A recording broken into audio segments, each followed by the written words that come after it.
First ball in Test cricket in England for Shane Warne. Some say it all started with that ball. Some say it was just his natural charm. Some say he was born with a gift. But we can't deny that he was most certainly the king.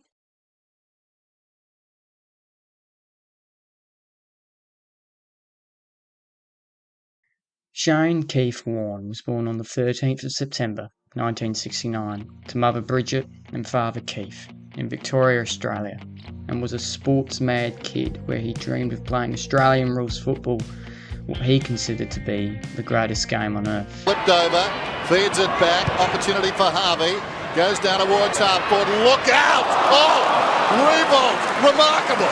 He'd also play cricket during the off-season of footy. He played for the St Kilda Cricket Club and then during the footy season played for the St Kilda Footy Club.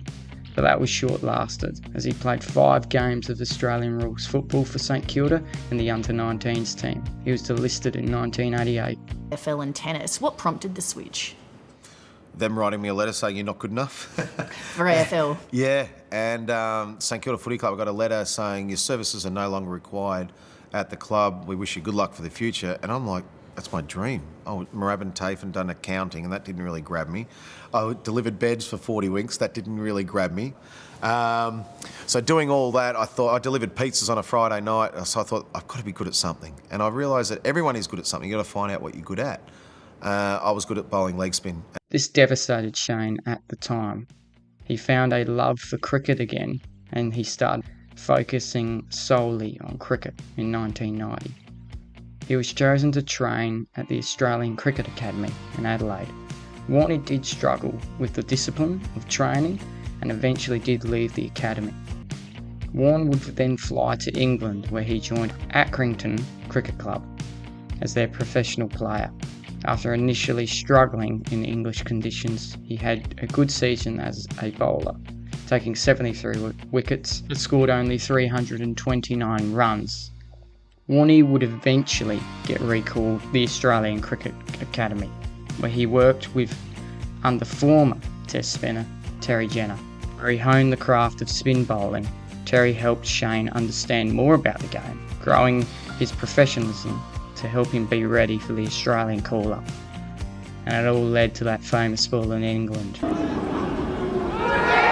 And he's done it. He started off with the most beautiful delivery. Gadding has absolutely no idea what has happened to it. He still doesn't know. Warne made a statement on the world stage in that series against England, where Australia absolutely dominated the series, winning 4-1, and Warne would take the most wickets with 34, and he would win Player of the Series alongside England player Graham Gooch. Warne absolutely loved playing against England. It's where he would be the most dominant, such as in the 1994 series against England, where he would take the hat-trick ball in front of his hometown crowd in Melbourne at the MCG. Fleming took the last one. Mervew's before him. Yes! Oh, he's got him! He's got him! Yes, he has! He's got him! It's a hat-trick! Yes, he's gone! He's gone! It's a hat-trick! That's a hat-trick to Shane Warne. A great moment in his career. What a catch by David Boone. He would also dominate the ODI stage as well, where he would take 293 wickets in that format. He would also captain the side in 1998 to 1999. He won the World Cup in 1999 against Pakistan, where he absolutely dominated, taking the most wickets in the World Cup tournament with 20. And in the World Cup match he would take 4 wickets and be the man of the match. Of 1999, and well might they celebrate on the balcony here at Famous Lords.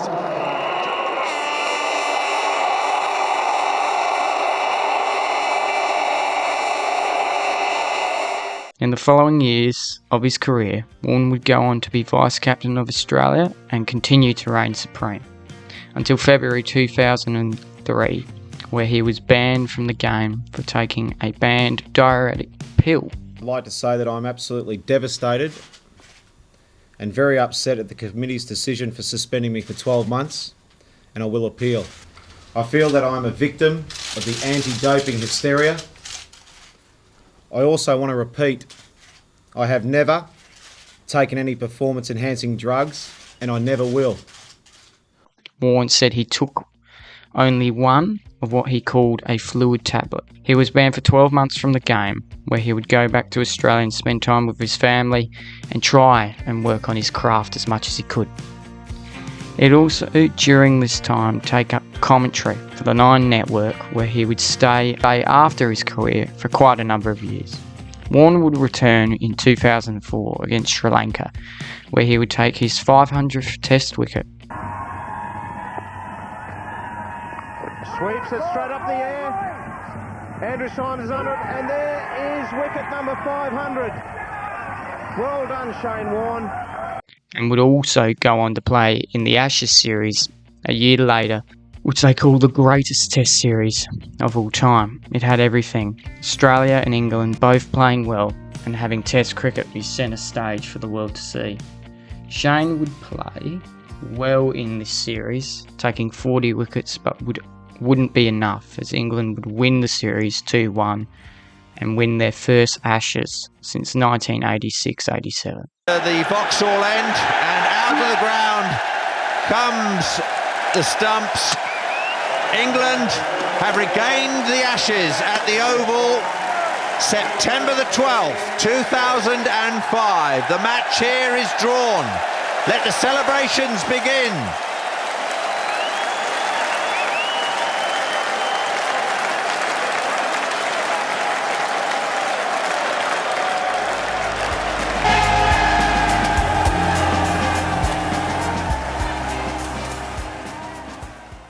Australia did seek revenge though, come the 06-07 series in Australia, where Australia would win 5-0 and Shane would take the famous 700th wicket.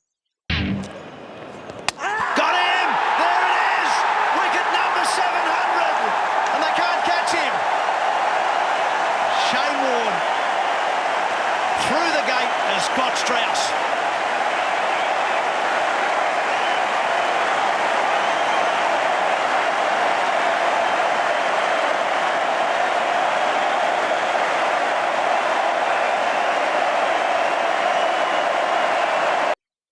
He would retire from international cricket after this series. He took up commentary in his later years, as I said before, for the Nine Network, and then would move to Fox Cricket and Foxtel, and would teach everything he knew about the game. And you don't have to have big hands to make it work. It is harder when you're younger to try and get that extra flip and spin on the ball. So once you put the fingers in like that, that finger does all the work. So this finger here, I'm not sure if you can see that there, that flicks the ball like that. So the ball will come out like that, leg spin. So that's how you flick it. And then the more you can do that, as fast as you can do that, and as hard as you can do that, that's your practice. So once you've done your...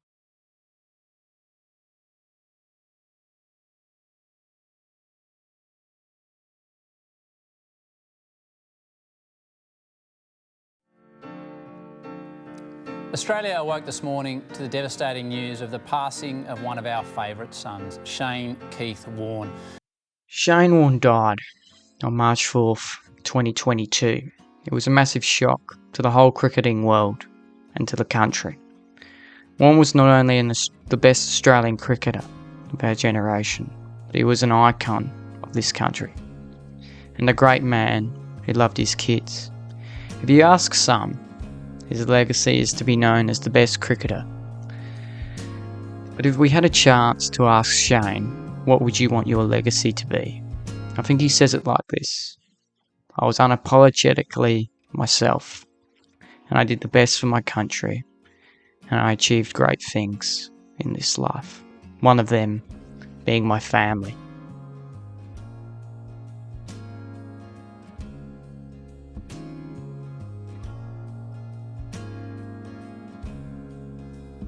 So with that being said, Warne wasn't just the king of spin, he was the king of life.